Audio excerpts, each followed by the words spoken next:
सबको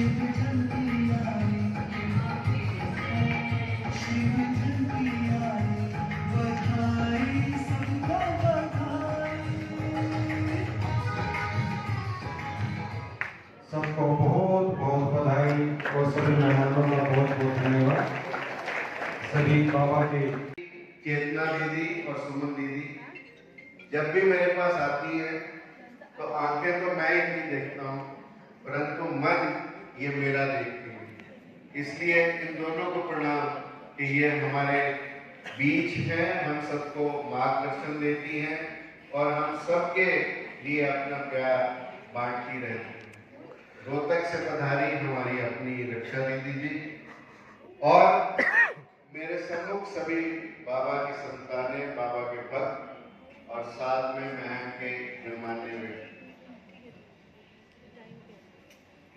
अभी मंच से कहा गया कि मैं स्थूल आंखों का इलाज करता हूं और ये सब लोग सूक्ष्म आंखों का इलाज करते हैं। निश्चित रूप से मेरा जीवन भी तभी बदला जब किसी मेरे मरीज ने मुझसे पूछा कि डॉक्टर साहब इस दुनिया में अंधों की संख्या ज्यादा है जिनकी आंखें, जो आंखों से अंधे हैं, या ऐसे लोग जो आंख होते हुए भी अंधे हैं उनकी संख्या ज्यादा है। तो मैंने कहा कि निश्चित रूप से जो आंख से अंधे हैं उनकी संख्या तो 2% है, परंतु बाकी जो आंख होते हुए भी अंधे हैं उनकी संख्या 98% से ज्यादा है। तो निश्चित रूप से जो इलाज हम करते हैं वो केवल 2% लोगों का है और उन 2 + 98 100% लोगों का इलाज आप लोग करते हैं, क्योंकि हम दुनिया को बाहर से दिखाने का काम करते हैं, आप दुनिया को भीतर से दिखाने का काम करते हैं।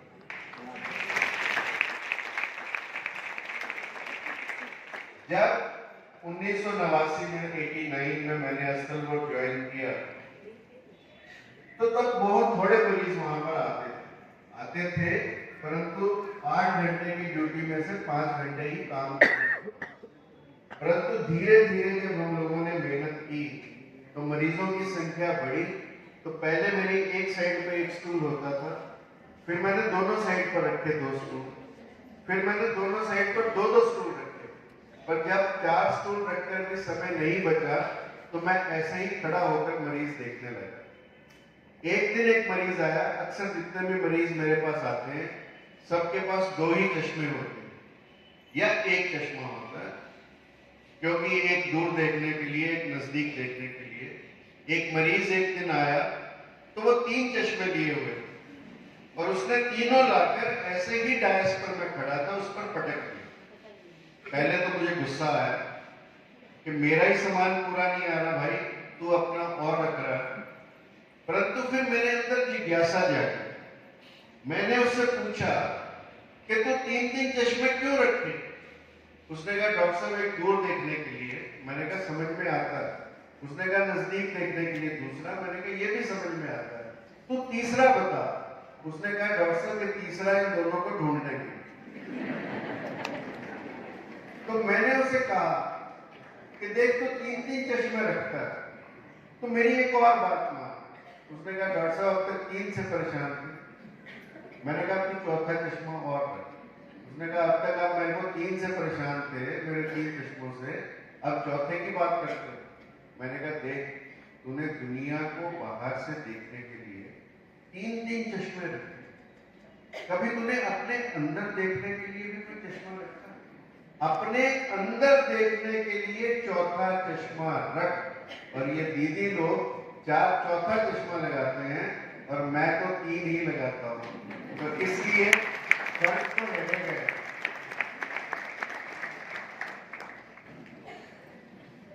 वैसे आंखों का खेल बड़ा विचित्र है। आंख ऊंची हुई तो दुआ हो गई, आंख नीची हुई तो हया हो गई, हया मैंने शर्म। आंख तिरछी हुई तो अदा हो गई। तिरछी आंखों वाली हीरोइन के बिना पिक्चर पूरी नहीं होती। और आंख फेर ली तो कजा हो गई, यानी मृत्यु हो गई। तो आंखें बड़ी विचित्र हैं। धृतराष्ट्र न केवल आंखों से अंधा था, परंतु आत्मा से भी अंधा था। अन्यथा भाई के बेटे और अपने बेटों में क्या फर्क है, और खास तौर पर जो भाई ना रहा हो। तो गीता के पहले ही श्लोक में कहा गया, धर्म क्षेत्रे कुरुक्षेत्रे संवेता युयुत्सुव मामकः पांडवस्य, मेरे और पांडु के पुत्र। यानी यही बात अगर धृतराष्ट्र समझ लेता मेरे और तेरे की, और यही बात यदि हम सब लोग समझ लेंगे, तो कम से कम अपने अंदर के अंधत्व को दूर कर सकते हैं। और सारी समस्याएं इस मामका पांडवस्य को लेकर ही हैं। यानी मेरे और तेरे की कहानी जहां पर समाप्त हो जाती है, वहां पर असली कहानी शुरू हुई। और इसलिए गीता एक अंधे व्यक्ति की जिज्ञासा से शुरू हुई। और मैं ये मानता हूं कि जब तक व्यक्ति इस दुनिया में अंधे नहीं होंगे, तब तक धर्म ग्रंथों की जरूरत भी नहीं होगी। और जिस दिन सभी लोग चौथा चश्मा प्रयोग करने लगेंगे, शायद उस दिन इस भारत को धर्म ग्रंथों की आवश्यकता नहीं है।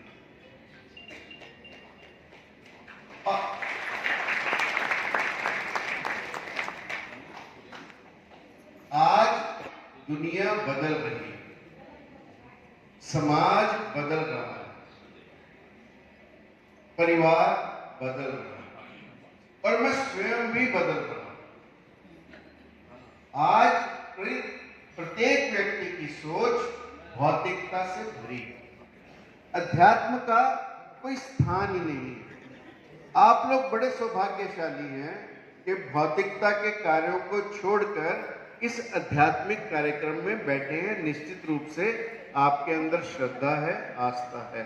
और भगवान कृष्ण ने तो स्वयं कहा, श्रद्धावान लभते ज्ञानम, कि जिसके अंदर श्रद्धा है उसी को ज्ञान मिलता है। तत्पर संयत इंद्रिय, यानी जो तैयार रहता है, who is ever ready to get it, और जिसके इंद्रियों पर अपने संयम में ज्ञान, उसी को मिलता है। आप लोगों को मैं बधाई देना चाहता हूं कि कम से कम आप लोगों ने अपने पात्र को सुपात्र बनाया। कम से कम यदि कोई ज्ञान देना चाहता है तो आप ज्ञान लेना भी चाहते हैं। ज्ञान देने वाले बहुत हैं, परंतु लेने वाले कम हैं। और आपको परमात्मा ने चुना है इस ज्ञान को पाने के लिए। और ज्ञान की जो वर्षा मेरे पश्चात दीदियों के मुख से होगी, वो निश्चित रूप से आपको पात्र भी और अच्छा बनाएगी और आपकी पात्रता को भी आगे बढ़ाएगी। केवल परिवर्तन अपनी सोच को करने का। मैंने कहा मैं स्वयं बदला। आज हालात क्या है? एक व्यक्ति मरने को है, 4 उसके बेटे हैं, हॉस्पिटल में बेड पर है, डॉक्टर दुकान चलाता है, अपनी बीवी से पूछता है कि 4 लड़के कहां पर? उसने कहा एक तुम्हारे दाएं बाजू खड़ा है, एक तुम्हारे बाएं बाजू खड़ा है, एक दाएं पैर की तरफ खड़ा है, एक बाएं पैर की तरफ, चारों नहीं। जितना प्राण छूटेंगे तो चारों यहां। तो व्यक्ति तुरंत छलांग मारकर, जिसके अंदर जान प्राण नहीं है, मरने को है, खड़ा हो जाता है, कहता है फिर दुकान से कौन गए? यानी भौतिकता की एक्सट्रीम जो अंत हो सकता है भौतिकता का, उस स्थान पर हम पहुंच रहे हैं। और मां बाप के रिश्ते, मैं तो रोज देखता हूं मरीज आएंगे, कहेंगे डॉक्टर साहब आप अकेले हैं, कोई लाने वाला नहीं है, क्योंकि बच्चे सब चले गए। किसी का देश में ही कहीं और किसी के विदेश में कहीं और, उनकी अपनी मजबूरियां। सेक्टर 1 में रहता हूं, अनुजी आधा सेक्टर खाली है, सिर्फ बूढ़ों से है। उनके साथ कोई बात करने वाला नहीं है, उनकी कोई सुनने वाला नहीं है, उनकी कोई मदद करने वाला नहीं। अब एक व्यक्ति, परिवार देखो कैसे हो गए, वो मरने को है। आज थोड़ी सी, क्योंकि मरने की बातें 2-3 शुरू में इसलिए कर रहा हूं क्योंकि मृत्यु से बड़ा कोई सत्य नहीं है इस दुनिया में। और आश्चर्य की बात यह है कि उस मृत्यु को हम मानने के लिए तैयार नहीं है, सबसे बड़े सत्य को हम मानने के लिए तैयार नहीं। जो लोग इसको मान लेते हैं वो निश्चित रूप से अपने जीवन को बदल पाते हैं। अब वो व्यक्ति मरने को है, उसके भी 4 बेटे हैं, वो उसकी मरघट जाने की तैयारी कर रहे हैं। आजकल शमशान पे ले जाना भी एक पूरी तैयारी है। एक कहता है कि यार हमारे पिताजी इतने बुजुर्ग होकर मर रहे हैं, हमारे पास काफी धन छोड़ के जा रहे हैं, हम भी अच्छे काम कर रहे हैं, क्यों ना इसको शेवरले गाड़ी में ले जाया जाए। आजकल तो शायद रोल्स रॉयस भी आ गई, तो रोल्स रॉयस में ले जाया जाए। तो दूसरा कहता है यार रोल्स रॉयस का तो तेल ही इतना महंगा पड़ेगा, मुश्किल से तो कोई ड्राइवर मिलेगा चलाने वाला, छोड़ इसे अपनी एम्बेसडर हिंदुस्तान वाली में ले चले। तीसरा कहता है एम्बेसडर भी कहाँ से लाएंगे, महम में रहते हैं, बैलगाड़ी में ले चलेंगे, जोटा बुकी में ले चलेंगे। अब ये बातें वो बूढ़ा जो मरने को है वो सुन रहा है, अभी मरा नहीं है, मरघट जाने की तैयारी। तो बूढ़ा स्वयं से खड़ा हो जाता है और कहता है कि मेरी चप्पल कहाँ है, मैं खुद ही चला जाऊंगा, तुम्हें कष्ट करने की जरूरत नहीं है। ये हमारे माँ बाप के साथ रिश्ते हैं। और तीसरी बात समाज की तो पूछो ही मत। जब हम स्टूडेंट्स थे तो तिलियार बिल्कुल हमारे साथ था। तो हमारे साथ के जो लोग थे, मतलब जब मैं पढ़ाना शुरू किया मैंने, तो जो हमारे बच्चे थे नए नए वहां पर, सुबह रात को पूरा खाना वहां तिलियार में खाकर आते थे। और खाली लिफाफे, मैं उनसे पूछता था भी तुम कैसे चले जाते हो किसी और की शादी में, कोई पहचानता नहीं तुम्हें? कहता सर खाली लिफाफा जेब में ऊपर टांग के रखते हैं ताकि उन्हें दिखता रहे कि हम सगन देने वाले हैं, शादी अटेंड करने वाले जेन्युइन आदमी। अब एक आदमी की शादी हुई, उसको गिफ्ट मिले, उन गिफ्ट्स में एक लिफाफे सारे जब उन्होंने खोले शादी के बाद, तो एक लिफाफा बिना नाम का भी था। अब वो बिना नाम का लिफाफा देखकर हैरान हुए, परंतु अंदर देखा तो 2 टिकटें थी। उन दिनों की पिक्चर थी हम और तुम। उसकी टिकटें उस व्यक्ति ने इन्हें दी और इनकी नई नई शादी हुई थी। इन्होंने छोड़ो किसने दी है, 2 टिकटें हैं, सिनेमा हॉल में चलते हैं, पिक्चर देखेंगे आराम से। दोनों पिक्चर देखने गए। जब वापस आए तो जितना शादी का सामान था सब घर खाली हो चुका था और टेबल पर एक पर्ची पड़ी थी कि अब तुम्हें समझ में आया मैं कौन हूं। आप लोगों को समझ में आया कि नहीं आया कि वो पर्ची जो टिकटें देने वाला था वो कोई चोर था जो पीछे से उनके घर की सफाई कर गया। तो ये हमारे समाज के रिश्ते। जब ये सब कुछ बदल रहा है तो हमें भी अपनी सोच में परिवर्तन लाना होगा। सिर्फ ट्यूनिंग का फर्क है।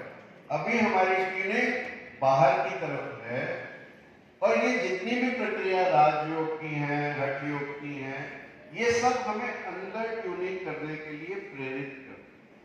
और जिस दिन हमारी ट्यूनिंग अंदर बैठे के साथ हो जाएगी उस दिन निश्चित रूप से हमारा जीवन बदलेगा। और सोच को बदलना इसलिए महत्वपूर्ण है कि जब तक हम कुछ सोचते नहीं हैं तब तक हम कुछ करते नहीं हैं। और जो हम करते हैं वो हमारी आदतें बनता है और जो हमारी आदतें हैं वो हमारा चरित्र बनाती हैं और हमारा चरित्र ही हमारा भविष्य बनाता। इसलिए सोच का अच्छा होना बहुत महत्वपूर्ण है। मुझे याद है कि एक नाव में कुछ उदंड बालक थे और एक महात्मा जी को उसमें जाना पड़ा। अब बच्चों ने अपने गाने गाने शुरू किए पर वो अपनी ढोलक या तबला नहीं लाए थे। उन्हें मौका लगा और उन्होंने देखा कि ये महात्मा अच्छा है, सिर घुटा हुआ, क्यों ना इसके सिर को तबला बना। तो उन्होंने जैसे हमारे यहाँ पर घड़े के वो बांध के बजाते हैं, क्या बोलते हैं उन्हें जो हाथ में होती है जिससे बजाते हैं, खड़ताल क्या होता है डॉक्टर साहब? नहीं नहीं नहीं नहीं नहीं, हरियाणा का जो घड़ा बजता है उसके ऊपर चमड़ा बंधा होता है, उसको किसी वो एक पर्टिकुलर नाम है उसका जिससे बजाते हैं, कट्टा, पटा पटा। अब उन्होंने वो पटा लेकर उस महात्मा जी के सिर का तबला बनाकर बजाना शुरू किया। और मेरी बात याद रखना, जब भगवान के किसी भी प्रतिनिधि के साथ कोई ज्यादती होती है तो भगवान उसी समय प्रकट होते हैं।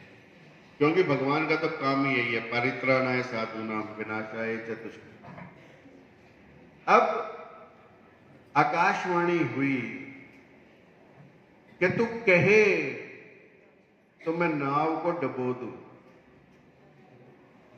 ये परमात्मा अपने बाबा से पूछ रहे हैं, जो महात्मा जी उस नाव में है। तो महात्मा जी ने ऊपर की तरफ देखा और परमात्मा से कहा कि हे परमात्मा, तू कैसी शैतानों जैसी बातें कर रही है? नाव को पलटने से क्या होगा? पलटना है तो इनकी सोच को पलट दो ताकि इनका जीवन बदले। और इसलिए मैं बच्चों में अक्सर ये बात कहता हूं, सोच को बदलो, सितारे बदल जाएंगे। नजर को बदलो, आंखों का डॉक्टर हूं ना, नजर के बिना बात पूरी नहीं होती। नजर को बदलो, नजारे बदल जाएंगे। कश्तियां बदलने की जरूरत नहीं है दोस्त, हवाओं को बदलो, किनारे बदल जाएंगे। तो जो आज का कार्यक्रम है वो हमारे अंदर की हवा को बदलने का कार्यक्रम है। ये केवल एक उत्सव या महोत्सव नहीं है, ये हमारी सोच के परिवर्तन का, ये हमारी नजर के परिवर्तन का, ये हमारी अंदर की हवा के परिवर्तन का कार्यक्रम है। और इसलिए मैं बधाई देना चाहता हूं महम की दीदियों को भी और महम की जनता को भी कि जो इतनी संख्या में इस कार्यक्रम में आकर जुड़े हैं, क्योंकि आप लोग समझते हैं इस कार्यक्रम का महत्व क्या है। और ये कार्यक्रम इसीलिए मनाए जाते हैं। कहा जाता है कि भारत उत्सवों का देश है, परंतु भारत में आज उत्सव कम है। एक समय था, देयर वाज अ टाइम, जब 365 के 365 दिन उत्सव थे। और उत्सव हमारी सोच के अंदर है, हमारी समझ के अंदर है, हमारी सूझबूझ के अंदर है। और उस उत्सव को मनाने के लिए चाहिए क्या? स्वस्थ मन। और जब मन स्वस्थ होगा, कहा जाता है कि ये मन शक्ति, ये मन शिव, ये मन 5 तत्व का जीव, जो ये मन उन्मन रहे तो 3 लोक की बातें कहे। इस मन को उन्मन अवस्था में ले जाने के लिए उत्सव होते हैं। उत्सव कोई ऐसे नहीं बनाए गए, उत्सव बनाए गए अपने मन की दशा को बदलने के लिए, जिसके परिवर्तन की चर्चा मैं आप लोगों से कर रहा हूं। और मन को, जिसका कोई अस्तित्व नहीं है, आप ये देखो हमारे पास है क्या? शरीर, मन, बुद्धि, आत्मा, अहंकार। शरीर और आत्मा का संबंध समझ में आता है। बीच में जो ये मन है, ये अति पर डोलता है। It is like the pendulum of a clock. जैसे एक घड़ी का पेंडुलम एक बार इस तरफ जाएगा, एक तरफ इस बार जाएगा। मन अति पर चलता है। मन को जब हम बीच में रोक लेंगे तो हमारा जीवन बदल जाएगा। और ध्यान की जितनी भी प्रक्रियाएं हैं, योग की जितनी भी प्रक्रियाएं हैं, जितनी भी हमारी प्रार्थनाएं हैं, या जितना भी जप और तप हम करते हैं, वो सब मन को एक अवस्था में लाने के लिए होते हैं। और इसलिए हमें अपने मन को वश में करना है।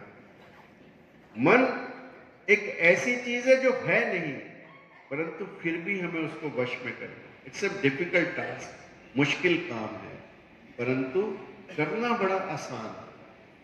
अपनी सिर्फ मैं को मिटाना है, अपने अहंकार को मिटाना है। और जिस दिन हम अपने अहंकार को मिटा पाएंगे, अपने मैं को समाप्त कर पाएंगे, उस दिन हमारा जीवन बदलेगा। मैं यहां पर किसी की नहीं रही। सिकंदर जैसे लोग आकर भी चले गए। और कहा गया, किसी कवि ने सिकंदर की मौत पर लिखा, अगर कुछ लोग पंजाबी समझते हैं तो मैं बोलूंगा, पर बाकियों को मैं समझा दूंगा। रोवे मां सिकंदर दी, कि सिकंदर की मां रो रही है, करके मत्था टेढ़े नू ਕਬਰਾਂ ਦੇ ਵਿੱਚ ਕਰੇ ਸਿਆਪਾ, ਆਖੇ ਰੋੜ ਗਿਆ ਰੱਬ ਬੇੜੇ ਨੂੰ। ਅਰਸ਼ੋਂ ਇੱਕ ਆਵਾਜ਼ ਸੀ ਆਈ, ਝੜਦੇ ਝਗੜੇ ਝੇੜੇ ਨੂੰ, ਇੱਥੇ ਕਈ सिकंदर आए, तू रोंदी केड़े केड़े। यहां पर इतने सिकंदर आए हैं तो किस किस को रोती है। और ये अहंकार चाहे देवताओं को हुआ चाहे मनुष्य को हुआ, उसने उनको डुबोया ही है। कहते हैं कि हमारे सबसे अच्छे राजा हम मानते हैं शिवाजी महाराज, कि शिवाजी महाराज को भी एक बार अहंकार हुआ। अहंकार हुआ तो समर्थ गुरु रामदास तो गुरु हैं, उनको पता लग जाता है। अब जैसे दीदी बैठी है, इनको सब पता है कि हमारे मन में क्या चल रहा है। उनको भी पता लगता है कि मेरे मन में क्या चल रहा है, शिवा के मन में क्या चल रहा है। उनको लगा कि शिवा आज चले, थोड़ी दूर वन में घूम कर आते हैं, थोड़ी देर विहार करके आते हैं। तो शिवा ने कहा नहीं नहीं महाराज, अभी तो बहुत काम है, राज्य में अभी ये करना है वो करना है, इतना कैबिनेट की मीटिंग बुलानी है, सब काम। तो सामने एक बड़ा पत्थर पड़ा था। समर्थ गुरु रामदास ने शिवा को कहा कि शिवा इस पत्थर को तोड़ सकता है। शिवा ने कहा ये कौन सी बड़ी बात है। शिवा ने उसी समय उस पत्थर को तोड़ा और देखकर हैरान हुआ कि उसके अंदर एक खोखलापन है पत्थर के अंदर, जिसमें थोड़ा सा पानी है और एक मेंढक बड़े आराम से। तो समर्थ गुरु रामदास ने कहा कि इस मेंढक को भी शिवा तू ही पानी पिलाता। ये सुनते ही शिवा का अहंकार टूटा और शिवा उस दिन से राज्य को अपने गुरु की धरोहर समझकर करने लगे, कभी स्वयं को राजा नहीं समझा। और ये अहंकार जब हनुमान जी के अंदर आने लगा तब भी प्रभु राम ने तोड़ा। जब भगवान राम को राम सेतु से पहले रामेश्वरम में पूजा करनी थी तो एक शिवलिंग चाहिए था। शिवलिंग लाए कौन? वाराणसी से जाके बाबा से। तो उन्होंने कहा कि हनुमान तुम जाओ। हनुमान ने कहा ठीक है मैं जाऊंगा, पर हनुमान को आने में देरी हो गई, मुहूर्त निकला जा रहा था। उन्होंने पूजा के लिए तैयारी, बालू का शिवलिंग बनाकर, रेत का शिवलिंग बनाकर प्रभु राम ने पूजा कर। हनुमान आए तो हनुमान लाल किले देखा कि पूजा तो हो चुकी है, शिवलिंग सज चुका है, तू काहे का शिवलिंग अब लेकर आया। तो प्रभु राम से कहा कि जब बनाना ही बालू का था तो मुझे वाराणसी या विश्वनाथ के बाबा के पास क्यों भेजा। तो राम जी ने कहा कि ये कौन सी मुश्किल बात है हनुमान, इसको हटा दो और अपने वाला लगा दो। अब हनुमान ने कहा ये ठीक है। हनुमान ने अपनी पूंछ घुमाई शिवलिंग के आसपास, बालू का शिवलिंग है, रेत का शिवलिंग है। और हनुमान जैसा बली आदमी जब अपनी पूंछ घुमाता है और जोर लगाता है तो बालू का शिवलिंग तो नहीं टूटता है तो हनुमान जी की पूंछ या हनुमान जी का अहंकार, क्योंकि पूंछ ही हमारी पूंछ है और पूंछ ही हमारा अहंकार। इसलिए जब जब अहंकार हमारे अंदर पनपने लगे तब तक हम उस मैं को छोड़ें, और जब जब हम इस मैं को छोड़ेंगे तब तब हमारा अंदर का मन शांत होगा। और इसके साथ दूसरी महत्वपूर्ण चीज है कि अपने आप को सेवा के कार्यों में लगाएं। केवल मैं को समाप्त करना नहीं, किसी का परोपकार, किसी की सेवा बहुत महत्वपूर्ण है। और हमारे इतिहास और पुराण भरे पड़े हैं। महर्षि दधीची ने सबसे पहले अपना हड्डियों का दान दिया ताकि वृत्रासुर का वध हो सके।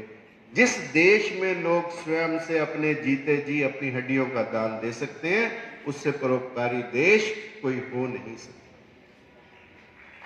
और केवल महर्षि लोगों ने नहीं, राजा रघु ने एक ब्राह्मण की दीक्षा के लिए कोत्स को दीक्षा देने के लिए कुबेर पर्वत पर चढ़ाई कर दी। राजा दिलीप ने गाय की रक्षा करने के लिए अपने प्राणों की बाजी लगा दी। और केवल राजा महाराजा और ऋषियों ने नहीं, हमारे यहाँ पर जो लोग पशु पक्षी भी हुए भारत में, उन्होंने भी अपने प्राणों की बाजी परोपकार के लिए लगाई। जटायु का उदाहरण हम सबके सामने है। जब तक प्रभु राम को सीता का पता नहीं बता दिया तब तक अपने प्राण नहीं त्यागे। और तब तुलसीदास ने लिखा, तात कर्म निज ते गति पाई, परहित बसा जिनके मन माही, तैको इस जग में कछु दुर्लभ नहीं। कि जिन लोगों के अंदर परोपकार की भावना कूट कूट कर भरी है, उनको इस जग में सब कुछ उपलब्ध हो जाता है। और केवल पशु पक्षी ही नहीं, हमारे यहाँ के निर्जीव जिन्हें हम कहते हैं तो वो जीवंत परंतु निर्जीव कहते हैं। मेनाक पर्वत, जब हनुमान जी लंका पर जा रहे थे समुद्र पार करने के लिए, तो मेनाक पर्वत नीचे से खड़ा हो गया कि हनुमान जी कुछ देर के लिए विश्राम कर लें। ये हमारे भारत का इतिहास है। तो क्यों ना हम अपने आप को भी छोटे छोटे चाहे सेवा कार्यों में लगाएं, इससे हमारे मैं की शांति होगी। और आखिरी दो बातें कहकर अपनी बात को समाप्त करूंगा, क्योंकि भाई साहब खड़े हो गए तो मुझे पता है कि समय भी हो गया। एक, जो कुछ करें प्रभु को अर्पण करके, मेरा तेरा कुछ नहीं, जो कुछ है सो तेरा। और जब हम प्रभु के काम के लिए कार्य करते हैं तो हमारा मैं भी समाप्त होता है और हमारे अंदर एक नया व्यक्तित्व पैदा होता है। कहते हैं कि तानसेन के गुरु थे हरिदास। तो अकबर की एक दिन इच्छा हुई, तानसेन उसके नवरत्नों में थे, इच्छा हुई कि तानसेन तो इतना अच्छा गाता है, तेरे गुरु भी तो अच्छा गाते होंगे, तूने कभी गुरु से नहीं मिलवाया, चल मुझे गुरु से मिलवा। तो उसने कहा मेरे गुरु ऐसे नहीं मिलते, ना तो वो दरबार में आएंगे और ना तू चला जाएगा तो तेरे से मिलेंगे। तो कहता फिर, कहता उनको तो जब लोर लगेगी तब गाएंगे। और कहते हैं कि अकबर पूरे कई दिन इंतजार करता रहा, कुटिया के पीछे छुपा हरिदास के, और हरिदास ने जब गाना शुरू किया, राग मल्हार गाया तो बारिश होने लगी। अब अकबर ने तानसेन से कहा कि तानसेन, मैं तो समझता था कि तू दुनिया का सबसे बड़ा संगीतज्ञ है, तू तो अपने गुरु के आगे कुछ भी नहीं, और उसी गुरु का तू शिष्य है, फिर इतना भेद क्यों? तो जो तानसेन ने कहा वो हम सबकी दृष्टि को बदल सकता है। तानसेन ने कहा कि देखो अकबर, मैं तुम्हारे लिए गाता हूं और मेरे गुरु उस प्रभु के लिए गाते, बस इतना सा फर्क है। जिस दिन हम ये समझ लेंगे कि हमारा प्रत्येक कार्य प्रभु को अर्पित है, हम जो भी करें प्रभु के लिए करें, तो निश्चित रूप से हमारी दृष्टि बदलेगी, और जब ये हमारी दृष्टि बदलेगी तो हमारे लिए सृष्टि भी बदलेगी। और दूसरी बात जो महत्वपूर्ण है कि जीवन में एक गुरु का होना नितांत आवश्यक है, एक मेंटोर का होना नितांत आवश्यक है, क्योंकि बिना सदगुरु के गति नहीं है। और आप देखो महाभारत में दुर्योधन और अर्जुन दोनों भगवान कृष्ण के पास जाते हैं कि कुछ आपकी मदद चाहिए, और क्या होता है कि अर्जुन मांगता है भगवान को और दुर्योधन मांगता है उनकी नारायणी सेना को। और जब ऐसा होता है तो भगवान कृष्ण स्वयं से अर्जुन को कहते हैं कि हार निश्चित है तेरी, हरदम रहेगा उदास, माखन दुर्योधन ले गया, छाछ बची मेरे पास। तो अर्जुन ने जो जवाब दिया वो हम सब के लिए और भी महत्वपूर्ण बन जाता है और अपने जीवन को बदलने के काम आता है। अर्जुन ने कहा जीत निश्चित है मेरी, दास नहीं हो सकता उदास, माखन लेकर क्या करूं जब माखन चोर है मेरे पास। जब हमारे पास स्वयं भगवान के अवतार होंगे, भगवान के प्रतिनिधि होंगे, तो निश्चित रूप से हमारा जीवन बदलेगा। तो जीवन में जब भी मांगना किसी सदगुरु को मांगना, और जब भी संग मांगना तो केवल परमात्मा का मांगना, क्योंकि सब दुनिया छूट जाती है, सब संगी साथी यहीं रह जाएंगे। आखिरी कहानी सुना रहा हूं कि उमर खयाम एक बहुत बड़े सूफी गुरु थे। एक दिन अपने शिष्य के साथ जंगल में जा रहे थे, नमाज का समय हुआ, नमाज पढ़ने लगे, सामने से शेर आ गया।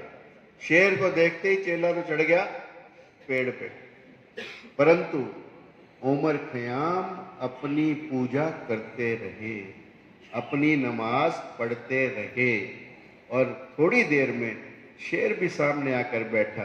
उसने देखा ध्यान में व्यक्ति, आप मानना मेरी बात, जब ध्यान में व्यक्ति होता है तो चाहे कितना ही पाश्विक या जंगली जानवर हो या व्यक्ति हो, बड़े शांत से बैठ जाता है। अनेकों उदाहरण है, चाहे बुद्ध अंगुली माल कर लो, चाहे महावीर के साथ अनेक लोगों कर लो, और बाबा के जीवन के भी अनेक उदाहरण आपको मिलेंगे।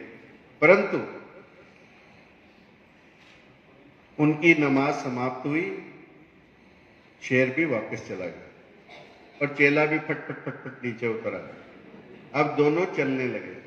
थोड़ी दूरी पर जाकर उमर खयाम ने जोर का चांटा अपनी गाल पे मारा। शिष्य ने कहा, क्या हुआ गुरुजी? कुछ नहीं, मच्छर खाएगा। अब इस शिष्य के अंदर जिज्ञासा जागी। क्या जिज्ञासा आई? कि गुरुजी जब शेर आया तो आप विचलित ही नहीं थे, आप हिले डुले तक नहीं, और मच्छर आया एक छोटा सा, इतने विचलित हुए कि आपने थप्पड़ मार दिया, आपने अपनी गाल पे चांटा लगा लिया। उमर खयाम ने जो कहा हम सबके जीवन को बदल सकता है, और ये मेरी आखिरी बात। उमर खयाम ने कहा कि देख, जब शेर आया तो मैं परमात्मा के साथ, और जब मच्छर आया तो मैं तेरे साथ। ये है समय का फर्क, ये है इस समिति का फर्क, ये है शुद्ध आत्माओं के साथ बैठने का असर। कि जीवन में कितने भी मुश्किलें आए, शेर का मतलब मुश्किलें, जितने भी संघर्ष आए, यदि हम साहस से उन्हें पार कर सकते हैं तो इन सब की मदद से, दीदी लोग की मदद से, परमात्मा के और प्रतिनिधियों की मदद से, सबकी कृपा से हम पार कर सकते हैं। और भगवान ये गारंटी देते हैं। किसी ने इतनी गारंटी नहीं दी जितनी प्रभु स्वयं गारंटी देते हैं गीता के माध्यम से। कहते हैं, यत्र योगेश्वरो कृष्ण यत्र पार्थो धनुर्धरा तत्र, चार चीजें बताई भगवान ने, श्री, विजय, विभूति और ध्रुव नीति। 4 एम जीवन में याद रखना, जो भगवान कृष्ण ने गीता के आखिर में दी। और भगवान ने यह भी कहा कि अनन्यास चिंतयन्तो माम ये जना पर्युपासते तेषां नित्ययुक्ता नाम योग क्षेम वहां में हम।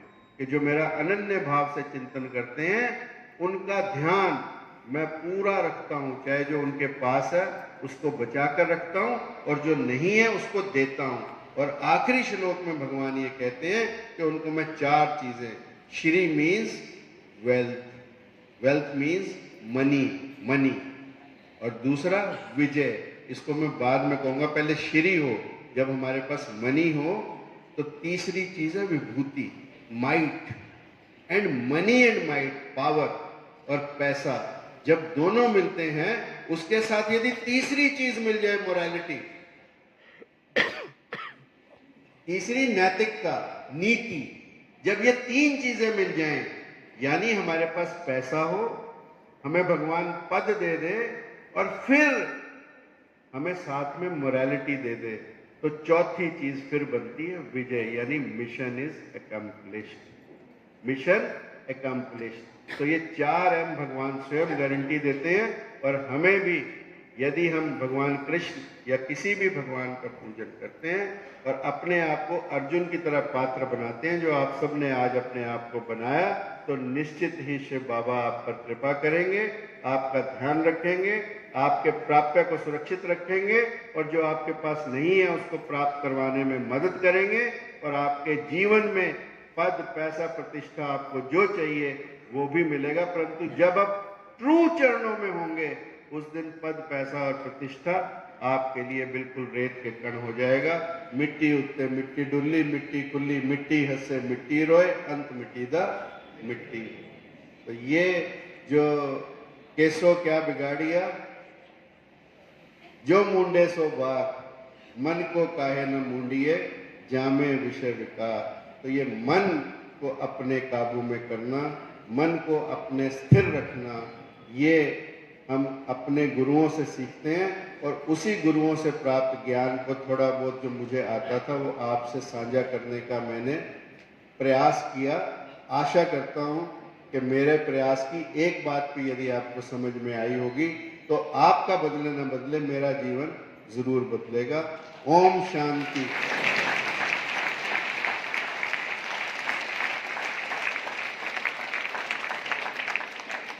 देखो, एक बार आए हुए दीदी लोगों के लिए जोर से ओम शांति कह सकते हैं? देखो, ये आवाज डांगी साहब के घर तक तो गई नहीं। ओम शांति। और फिर उनके भी कुछ आता शमशेर भाई साहब के, वो पहले आता है। अच्छा, पार करके ही गई है। चलो, डॉक्टर साहब का और भी नजदीक है। चलो, महम के पार रोहतक तक पहुंचाओ फिर। ओम शांति। ओम शांति। लंबा सा सांस लेके बोलो। देखो, अभी दीदी आपको सांस ही दिलवाएंगे। और कोविड में देख लिया आप सबने कि सांस कैसे मुश्किल से आता है। लंबा सांस भरो एक बार सारे, भरो साहब। ओम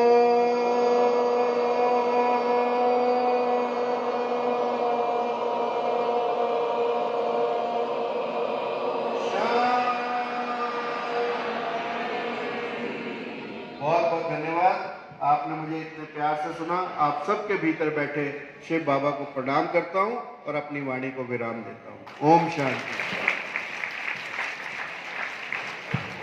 बहुत बहुत धन्यवाद डॉक्टर साहब। सचमुच आपका वक्तव्य इतना अच्छा था, लेकिन समय सीमा को देखते हुए एक बार फिर पुनः जोरदार तालियां बजाकर डॉक्टर साहब का बहुत बहुत दिल की गहराइयों से धन्यवाद है।